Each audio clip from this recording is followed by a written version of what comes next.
والتابعين لهم بإحسان إلى يوم الدين وسلم تسليما كثيرا. أما بعد يكم حميدي الله سبحانه وتعالى نكم صليا نكم سليم متمويت محمد صلى الله عليه وعلى آله وصحبه وسلم. إخوة بارك الله فيكم. Nimependa kuitumia nafasi hii fupi tulionayo kwa ajili ya kukumbushana mambo mawili matatu yanayohusiana na dini yetu hii tukufu, dini ya Uislamu, tukiwa tuko tunangojea na kusubiri walima kwa ajili ya maharusi wetu. Nikaonelea kwamba tusipoteze muda huu kwa kukaa tukapiga story. Itakuwa aula tukiutumia wakati huu kwa ajili ya kupeana nasaha mbili tatu katika dini yetu, hasa yale ambayo yanafungamana na siku hii adhim. Na miongoni mwa mambo ambayo ni ya wajibu sisi Waislamu kuyafanya ni jambo hili la walima wa harusi. Walima wa harusi ni katika mambo ambayo Uislamu umeyataja kwa uwajibu wake. Na jambo la walima au chakula cha baada ya harusi kinapatikanwa baada ya kuwa ndoa imeshafanyika. Na hii ni sunna ambayo ametufundisha Bwana Mtume sallallahu alayhi wasallam kwamba mtu anapooa na baada ya ndoa mwanamume atakikana kutengeneza walima. Mtume sallallahu alayhi wasallam katika hadithi anasema aulim walau bishah, tengeneza walima walau kwa kuchinja mbuzi mmoja, watu wapate walima. Na katika hili jambo la walima kuna mambo yatakikanwa kuchungwa katika suala la walima. Jambo la kwanza, swala la walima, yatakikana walima tu an takuna 3 ayamin aqiba ad-dukhul, iwe ni ndani ya masiku matatu baada ya mume kuwa ameingia kwa mkewe. Liannahu huwa almanqulu anin nabii sallallahu alayhi wasallam, kwa sababu hilo ndilo ambalo limenukuliwa kutoka kwa Mtume sallallahu alayhi wasallam. Kwa hivyo haitakikani zikazidi zaidi ya siku tatu katika kutekeleza walima wa harusi. Kwa hivyo jambo la kwanza iwe ni siku hiyo hiyo ya kwanza, kama sio siku ya kwanza iwe ni siku ya pili, kama sio siku ya pili basi iwe ni siku ya tatu, na zaidi ya hapo itakuwa imepetuka sunna ya Mtume sallallahu alayhi wasallam. Jambo la pili ambalo latakikana kuchungwa katika walima na chakula hichi cha harusi, an yad'u was-salihina ilaiha, ni yeye mwenye kuandaa walima awaite wale watu wema katika walima, fuqaraan kanu au aghniya, sawa sawa watu hao watakuwa ni mafakiri, watu ambao hali zao ni duni, au watakuwa watu hao ni watu matajiri, watu ambao wana fedha, watu ambao wana wasa. Kwa hivyo jambo la pili ni kuwaita watu wema sawa watakuwa ni matajiri au watakuwa ni mafakiri, kwa sababu Mtume sallallahu alayhi wasallam katika hadithi anasema sharru at-ta'ami ta'amul walima, chakula chenye shari zaidi ni chakula cha walima. Kwa nini ikawa chakula cha walima ni chakula chenye shari zaidi? Ni kwa sababu wengi katika watu, hasa wale watu ambao Allah subhanahu wa ta'ala amewaruzuku mali, basi utaona katika walimatul ars wanaowaalika katika chakula hicho ni wale matajiri wenzao, wale mafukara, watu mafakiri ambao wao ndio wahitaji zaidi wa chakula hicho, wao hawapewi mwaliko. Ndio maana Mtume akasema sharru at-ta'ami ta'amul walima, chakula chenye shari zaidi ni chakula cha walima, kwa sababu wanaitwa katika chakula hicho watu ambao sio wenye kustahiki chakula hicho. Huenda akafika pale katika chakula ambacho wewe umekiandaa kwa gharama kubwa, akachukua mnofu mmoja wa nyama, kisha baada ya hapo akatosheka, akaona ameshiba. Na wale mafukara ambao hawapati chakula hicho kwa muda mrefu na kitambo kirefu, wao ndio wahitaji zaidi wa chakula hicho, hawaaliki. Ndio maana chakula cha walima kikawa ni sharru at-ta'am. Kwa hivyo watu wanatakiwa kugeuka, wabadilike katika walima kama hivi, wawaalike wale watu ambao ni watu wema, na hasa wale watu ambao ni wahitaji wa chakula hicho. Na jambo la tatu, an yulima bishatin au akthara in wajada saa, ni mtu kufanya walima kwa mbuzi mmoja au zaidi ya mbuzi mmoja, ikiwa atakuwa na uwezo, ikiwa atakuwa na nafasi. Na haya ameyataja Mtume sallallahu alayhi wasallam katika hadithi tuliyoitaja iliyotangulia, au limuwalau bisha, lisha walima walau kwa kima cha chini mbuzi mmoja. Lakini walima ni jambo ambalo limesuniwa katika sharia ya Uislamu. Kadhalika inafaa katika sharia ya Uislamu kufanya walima kwa isiyo kuwa nyama, kama ilivyotaja Mtume sallallahu alayhi wasallam katika hadithi, au limwalau bisha, kwamba fanya walima walau kwa mbuzi. Basi inafaa vile vile walima kufanyika kwa isiyo kuwa nyama. Wayajuzu an tuadda alwalima, na inafaa kutekelezwa walima bi ayi ta'amin tayassara, kwa chakula chochote ambacho kitawepesika, sawa utakuwa ni wali au utakuwa ni ugali au chakula chochote ambacho wewe kitakuwa chakula hicho kipo ndani ya wasaa wako, hata kama haikuwa ni nyama, itafaa kutengenezwa kuwa walima. Lakini vile vile katika mambo yenye kufaa ni musharakatul aghniyai bimalihim fil walima, ni kushirikiana wale matajiri, watu wenye uwezo, kushirikiana kwa mali zao katika walima. Kwa wale watu ambao Allah subhanahu wa ta'ala amewakunjulia, basi wamsaidie ndugu yao kwa kusaidiana naye katika jambo la kulishiliza walima. Lakini kadhalika katika mambo yanayofungamana na walima wa harusi ni tahrimu takhsisi al-aghniyai bid-da'wa, ni uharamu wa kuwahusisha wale matajiri watupu katika wito.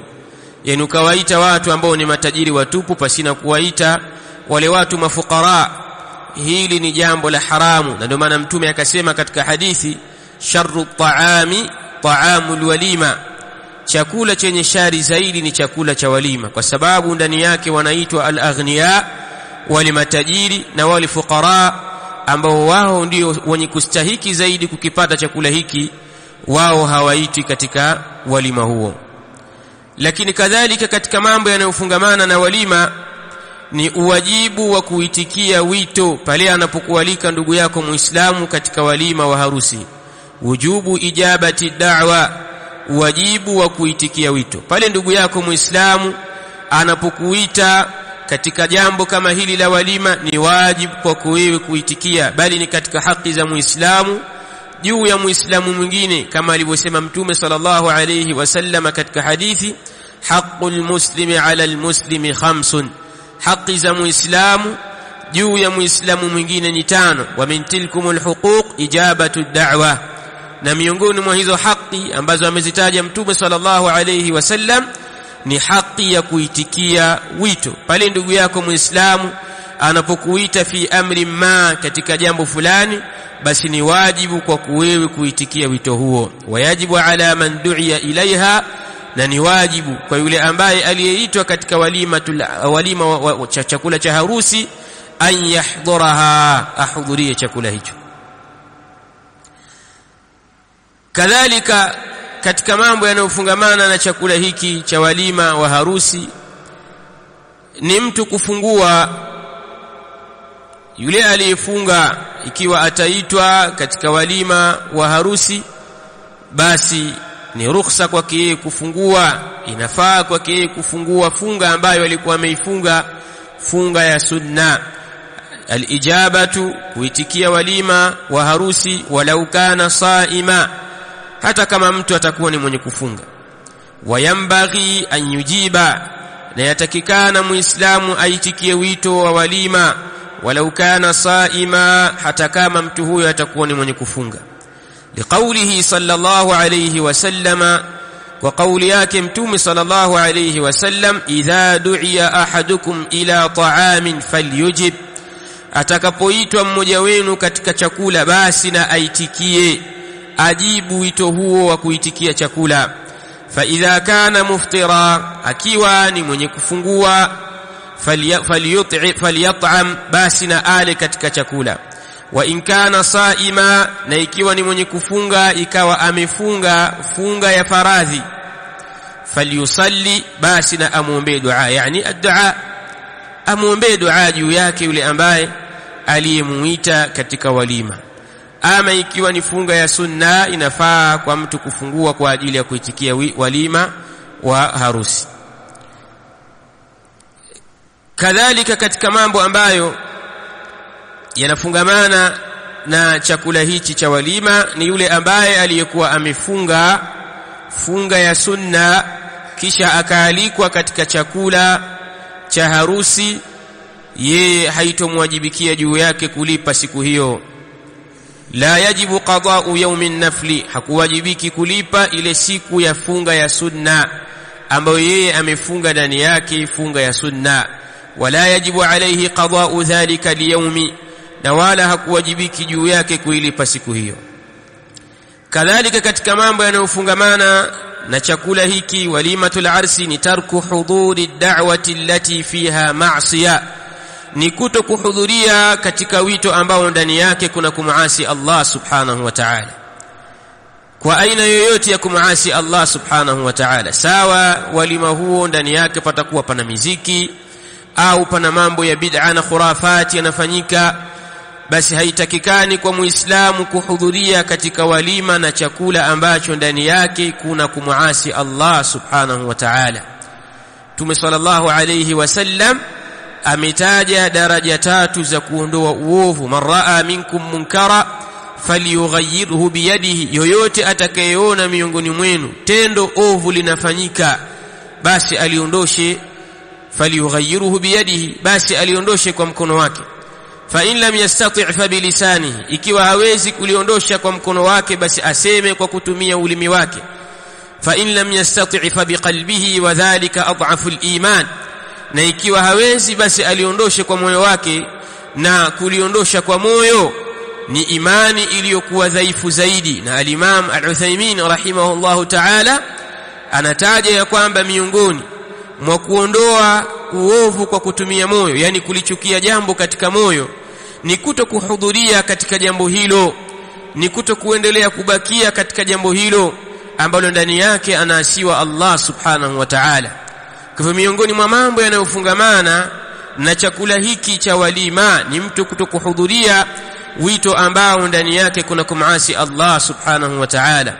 Wala yajuzu hudhuru ad-da'wa, na wala haifai kuhudhuria wito idha ishtamalat ala ma'siya, ikiwa wito huo umekusanya maasiya, umekusanya kumaasi Allah subhanahu wa ta'ala, illa an yaqsida inkaraha, isipokuwa mtu akikusudia kuondosha maasiya hayo, wa muhawalata izalatiha, na kujaribu kuondosha maasiya hayo. Fa in uzilat fabiha wa ni'ma, ikiwa utaondoshwa huo uovu basi hiyo ni neema, wa illa wajaba ar-ruju', na kinyume cha hivyo kutawajibika kwake yeye kurudi nyuma na kutokuendelea kubakia katika chakula hicho ambacho ndani yake kuna kumaasi Allah subhanahu wa ta'ala. Sasa kuna mambo ambayo yanapendekezwa kwa yule ambaye amehudhuria chakula, yule ambaye ameitikia wito. Wa yustahabbu liman hadara ad-da'wa amrani, inasuniwa na inapendekezwa kwa yule ambaye amehudhuria wito kama tulivyohudhuria sisi hapa kwa wakati huu, yanapendekezwa mambo mawili kufanyika.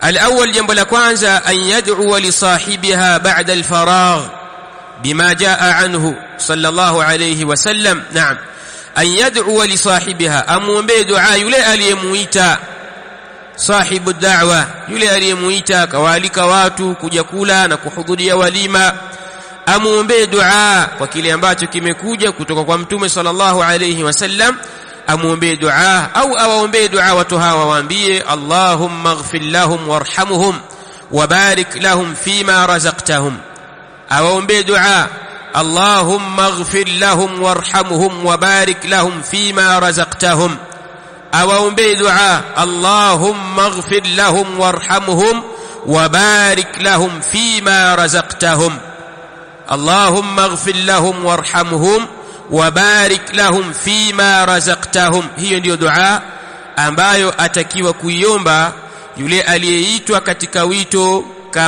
mfano wa wito kama huu.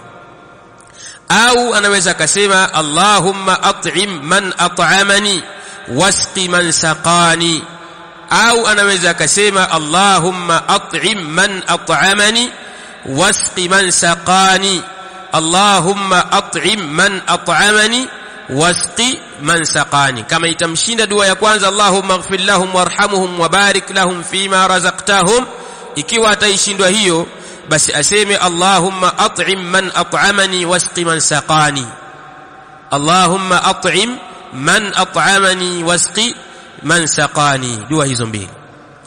Athani, jambo la pili ambalo linapendekezwa kulifanya kwa yule ambaye aliyehudhuria wito wa walima, ad-du'a lahu, kumwombea dua yule ambaye yani kwake imekuwa sababu ya kupatikana walima huo, kumwombea dua kwake yeye. Kadhalika walizaujihi, na kumwombea dua mkewe, bil khairi wal baraka, kumwombea khairi na kumwombea baraka. Na ndugu yetu ambaye alitukusanya hapa, ndoa yake haikufanyika hapa, ndoa yake ilifanyika huko. Kwa hivyo wengi katika sisi bado hatujamtakia baraka, bado hatujamuombea khairi kutokana na jambo lake hili, na kumwambia barakallahu laka wa barakallahu alayka wa jamaa bainakuma ala khairin, kumwambia barakallahu laka wa baraka alayka wa jamaa bainakuma ala khairin, au Allahumma barik fihima wa barik lahuma fi binaihima, kumwambia Allahumma barik fihima wa barik lahuma fi binaihima. Kumoja kati ya hizi dua mbili kuombewa yule ambaye aliyetekeleza jambo hili la azawaji. Wala hapasemwi maneno ambayo yamezoeleka katika ada. Kuna maneno yamezoeleka katika ada ya pongezi na mengineyo kinyume na kumtakia dua. Hayo ni kinyume na sunna ya bwana Mtume sallallahu alayhi wasallam. Lakini kadhalika katika mambo ya sunna ambayo yatakikana kufanyika katika tukio kama hili ni qiyamul arusi ala khidmati rijali.